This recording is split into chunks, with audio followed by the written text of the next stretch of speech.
فعشان كده دلوقتي هكشف لكم طبعا السر بتاعنا اللي في الدفتر ده، وهو مصاريف سنة 2023. مصاريف الأكل والشرب والمواصلات الداخلية فقط دي كلفت عليا سنة 2023. طيب دلوقتي هاجي وهكشف لك برضو عن مصاريف 2022 ونشوف الفرق مع بعض كان. فعندنا هنا مصاريف 2022 لأن 2023 كانت سنة بصراحة. السلام عليكم، ازيكم عاملين؟ رجعت لكم تاني في فيديو جديد. وطبعا أنا كنت مقرر إن أعمل لكم فيديو بعد شهر، بعد مدة الامتحانات النهائية بتاعة الجامعة عشان الامتحانات وكده، لكن بسبب تفاعلكم على الفيديو الأخير اللي نزلته وقلتوا لي عليه كلام جميل والتفاعل الكويس جدا بتاعكم، قررت ان انا اعمل لكم فيديو مهم جدا جدا جدا لاي طالب بيفكر يدرس بره مصر او بيفكر ان هو يعمل اي حاجه لاي حد. بالنسبه له الموضوع ده مهم جدا جدا جدا وشاغل ناس كتير جدا. واي حد حتى بيجي يكلمني يقول لي انا عايز اقدم معاك على الجامعه التركيه، واقول له تمام، اول سؤال بيسالهوني وهو المصاريف كام؟ طيب انا عندي الدفتر هنا اهو، وهقول لكم طبعا مصاريف السنه دي بتاعتي كلها. هكشف لكم المصاريف بتاعت السنه دي كلها اللي هي 2023، وهقول لكم كمان مصاريف 2022 لان مصاريف 2023 كانت كتيره شويه بسبب زياده الاسعار والحاجات اللي حصلت دي كلها في 2023. مصاريف 2022 كانت افضل بكتير جدا طبعا. وهقول لكم برضو على المصاريف العامه بتاعه اي طالب من اول ما هو يبدا يقدم او يطلع الباسبور لحد ما يوصل تركيا او لحد ما يبدا المرحله التعليميه بتاعته. طيب اول حاجه هنبدا بيها وهي التقديم. انت دلوقتي خلاص خدت القرار ان انت هتقدم. التقديم بيكلف عليك كام؟ اولا التقديم بيكلف عليك على حسب انت بتقدم مع مين. يعني لو انت بتقدم مع شركه، في اغلب الشركات بتكون اسعار التقديم بتاعتهم مرتفعه شويه، انما الاشخاص اللي هم الطلاب اللي زيي وغيري اللي بيقدموا للطلاب التانيين دول اسعارهم بتكون مناسبه الى حد ما، لانهم بيحاولوا يراعوا الطالب اللي هو بيقدم معاهم بشكل عام. فان انت تقدم، فاختار انت هتقدم مع مين. لو هتقدم مع شركه فالسعر هيكون زياده شويه، انما لو هتقدم مع طالب وكده هيكون الموضوع اسهل بكتير جدا. طيب سعر التقديم مثلا بشكل عام او في حدود كام؟ مثلا لو انت مثلا هتقدم معانا هقول لك على السعر بتاعي انا. لو انت هتقدم معايا انا على الجامعه التركيه هيكون سعر التقديم شامل الترجمه وشامل التقديم في كل الجامعات التركيه بمبلغ في حدود من $150 ل $250 على حسب الخدمات اللي انت عايزها مني في اثناء التقديم او بعد التقديم والحاجات دي كلها. فده اول حاجه، سعر التقديم. طيب سعر تذاكر الطيران والتاشيره والحاجات الباقيه دي كلها. طيب انت خلاص قدمت معايا وجالك القبول وكل حاجه ورايح تقدم على التاشيره. التاشيره دلوقتي في مكتب الام زد، او المكتب دلوقتي اتغير تمام، لكن عامه بشكل عام المكتب اللي انت تروح تقدم عليه او هتقدم فيه، لكن بشكل عام المكتب اللي انت تروح تقدم فيه على التاشيره سعر التاشيره بيكون في حدود من $200 ل $220. ده سعر التاشيره.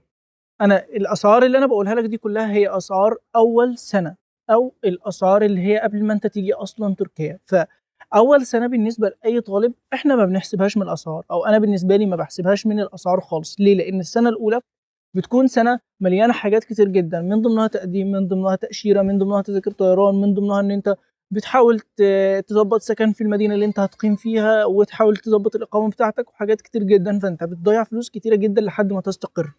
فبسبب كده السنه الاولى احنا مش بنحسبها لانها بتضيع على الواحد فلوس كتير جدا. طيب لكن في كل الاحوال انا هقول لك برضو المصاريف برضو اللي هتكلفها عليك السنه الاولى دي برضو. انت دلوقتي خلاص هتقدم على التاشيره وقلت لك سعر التاشيره. طيب دلوقتي هتحجز تذاكر طيران. اسعار تذاكر الطيران بتاعتك هتكون في حدود من 2000 ليره تركيه ل 4000 ليره تركيه، يعني في حدود من $80 ل $120.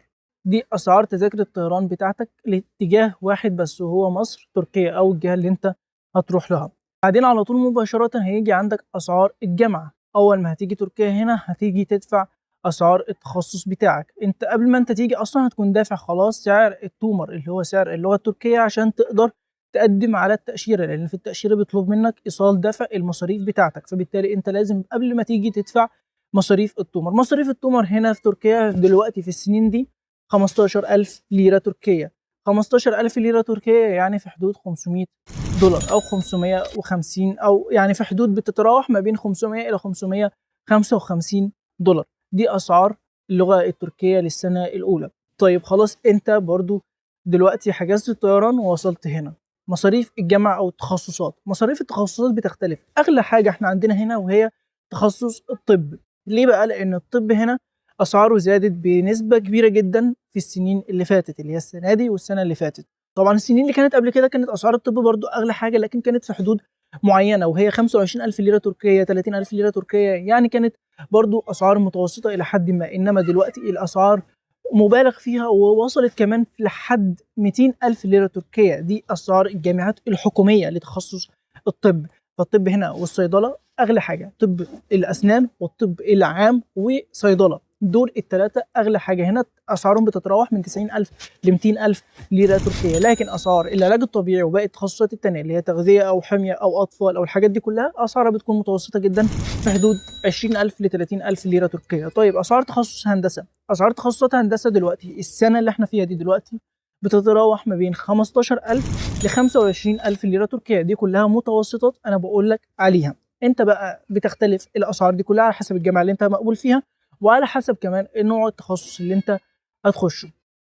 فانا بقول لك كان متوسط بس مش اكتر. لكن احنا ما جيناش برضه لسه لحد دلوقتي للمصاريف الاساسيه بتاعتك. طيب مصاريف الجامعه دي انت اولا بتدفعها مره واحده بس، او بتدفعها على قسطين، قسط الترم الاول والقسط الثاني اللي هو الترم الثاني. فبالتالي انت بتدفع على مرتين مصاريف الجامعه. يعني لو مصاريفك مثلا في الجامعه 20,000 ليره تركيه، فانت بتدفع في الترم الاول 10,000 ليره تركيه، ولحد ما يجي عليك الترم الثاني بتدفع بعدين 10,000 ليره تركيه ثانيه. دي كده مصاريف الجامعه. طيب بعد مصاريف الجامعه انت جيت خلاص دلوقتي دفعت مصاريف الجامعه وعايز تسكن. السكن هنا عليك بيكلف كام؟ طبعا احنا عندنا انواع متعدده من السكنات هنا في تركيا. هعمل فيديو مختلف للسكنات لوحده كده، وهقول لكم عن كل السكنات واسعار السكنات دي كلها، كل سكن لوحده وسعره ومواصفاته وكل حاجه من ده كله. لكن كمتوسط مثلا لو انت هتسكن في سكن طلابي، الاسعار بتتراوح ما بين 2,500 ليره تركيه ل 4,000 ليره تركيه. لو انت هتسكن في سكن في شقة مع طلاب تانيين، فانت الاسعار عندك هتتراوح في ايجارك الشهري ما بين 1000 ليرة تركية ل 2,500 ليرة تركية. لو انت هتقعد مع طلاب مش هتتأجر شقة لوحدك. لو انت هتأجر شقة لوحدك الموضوع هيبقى مبالغ فيه طبعا، وهتدفع اكتر بكتير جدا. طيب انا كشخصي انا متعود من زمان ان انا اي مصاريف ليا بكتبها، او اي حاجة ليا كلها بكتبها في دفتر، واشوف الحسابات بتاعتي والمصاريف بتاعتي كلها بتصرف او بتكلف عليا كام في خلال الشهر. بعدين احسب كل الحاجات بتاعتي كلها دي في خلال السنه، واشوف انا في السنه كلها صرفت كام وعملت ايه والدنيا دي كلها يعني. فانا متعود على الحوار ده.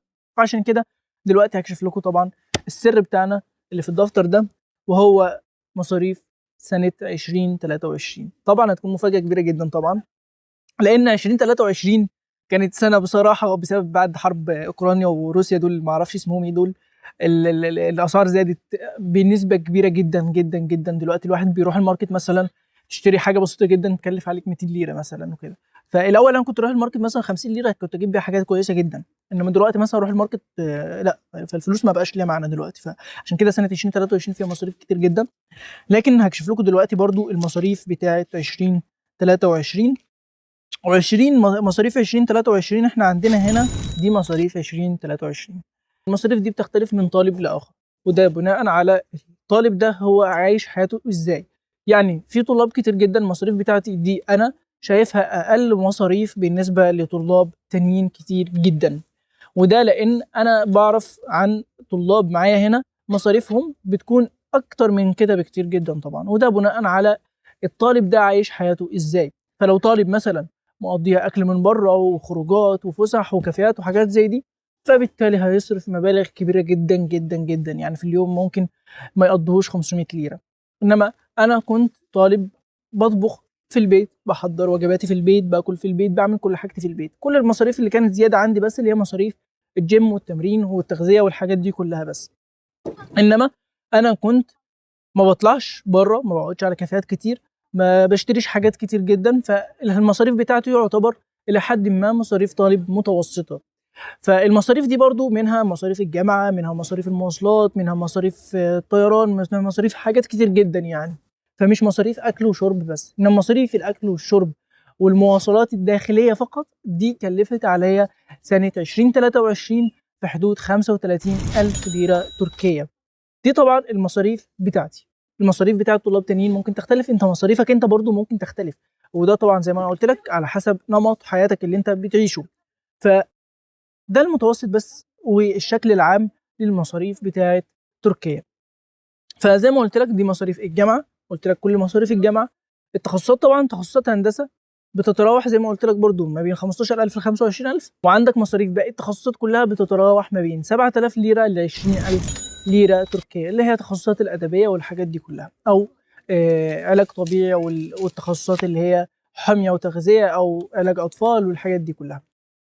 طيب دلوقتي هاجي وهكشف لك برضو عن مصاريف 2022 ونشوف الفرق مع بعض كان كام. مصاريف 2022 طبعا كانت اقل من كده بكتير جدا جدا بمراحل طبعا. فعندنا هنا مصاريف 2022، خليك جاهز معايا. بص هوريك اهو، اوريك هكشف لك السر بتاعي بقى. بص اوريك 2022 كلفت عليا كام.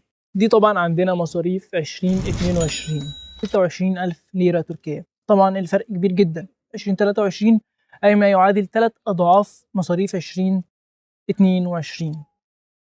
مصاريف 2022 كان فيها برضو مصاريف اللغة ومصاريف التخصص، يعني ترم من التخصص وترم من اللغة.